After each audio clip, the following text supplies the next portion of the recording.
Bonjour tout le monde. Aujourd'hui, nous allons faire un peu d'histoire. Avant chaque élection, ils nous ont fait le coup. Ils? Qui ça, ils? Les Le Pen, père et fille. Le FN a souvent joué la victimisation, le complot des élites, des médias, des bobos bien-pensants contre leur vérité, majoritaire mais silencieuse. À plusieurs élections présidentielles, pour occuper le terrain médiatique, une comédie s'est jouée à propos des 500 parrainages nécessaires pour se présenter à l'élection présidentielle. Je vous propose un retour sur cette tradition frontiste en 4 élections présidentielles.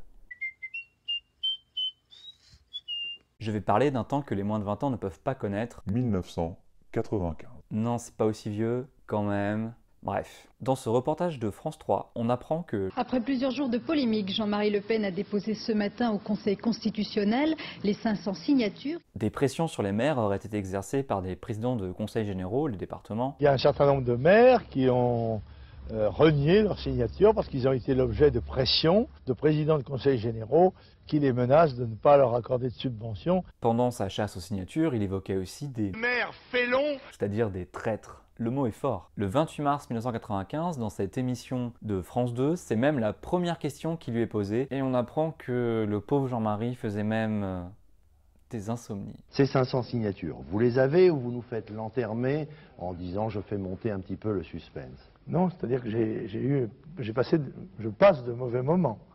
J'ai même eu quelques insomnies, il faut bien le dire. Le Pen arrive à être candidat et il obtient même 15% des voix. 2002. Ce reportage de France 2 nous montre deux candidats à la peine pour récolter des signatures. Le premier exemple est Jean-Marie Le Pen, qui aurait du mal à convertir les promesses en parrainage officiel. Et ça vous embête pas, vous, d'avoir signé un engagement et de ne pas le respecter?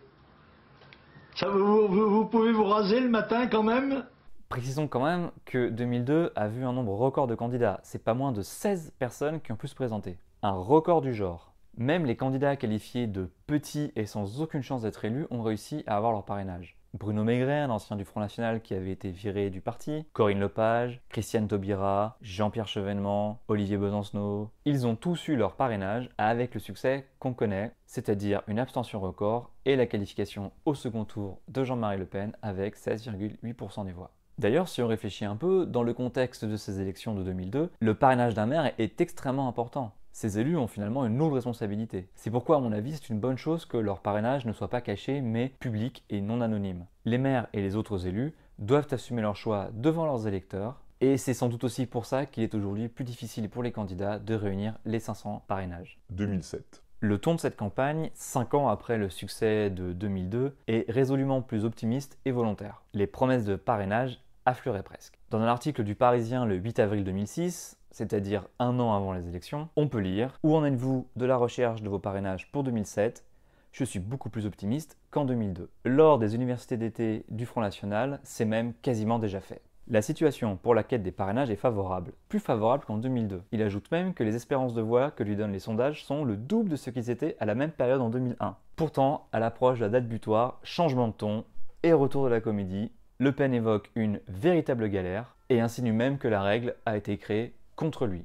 Heureusement, tout est bien qui finit bien et Jean-Marie Le Pen a bien ses parrainages pour se présenter. Hélas, il ne rééditera pas l'exploit de 2002 et finira même seulement 4e derrière François Bayrou, même si, en termes de voix, sa performance est comparable à celle de 2002. 2012. Même scénario, mais un casting rajeuni. Pourtant, Marine Le Pen veut montrer que le Front National a changé et elle va quand même utiliser cette petite méthode pour faire un peu le buzz. Ça fonctionne bien, ça occupe le terrain, pourquoi s'en priver? Une nouveauté toutefois, Marine Le Pen a déposé une demande officielle pour la fin de la publicité, c'est-à-dire la publication des noms des parrains qui ont déposé leur signature. Et la demande a été refusée, dommage pour elle. En même temps, cette demande a été faite au dernier moment alors qu'elle avait 5 ans pour le faire. Mais la victimisation, ça se travaille aussi.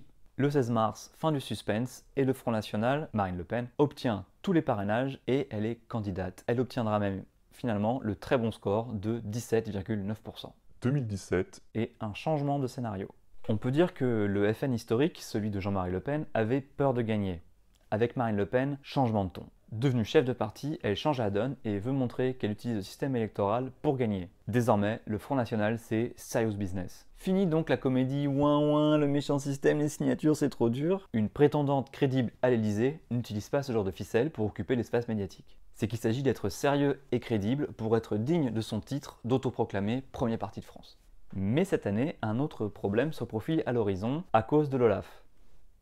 Non, pas lui.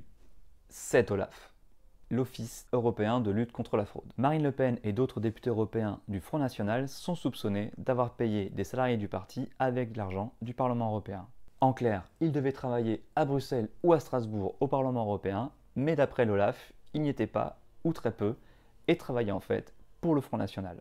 Si c'est vrai, c'est évidemment interdit et ça s'appelle un emploi fictif. Selon l'Office antifraude, c'est 300 000 € que Marine Le Pen devrait rembourser au Parlement européen. C'est pas rien. L'OLAF mène cette enquête depuis mai 2015 auprès des salariés et des députés du Front National.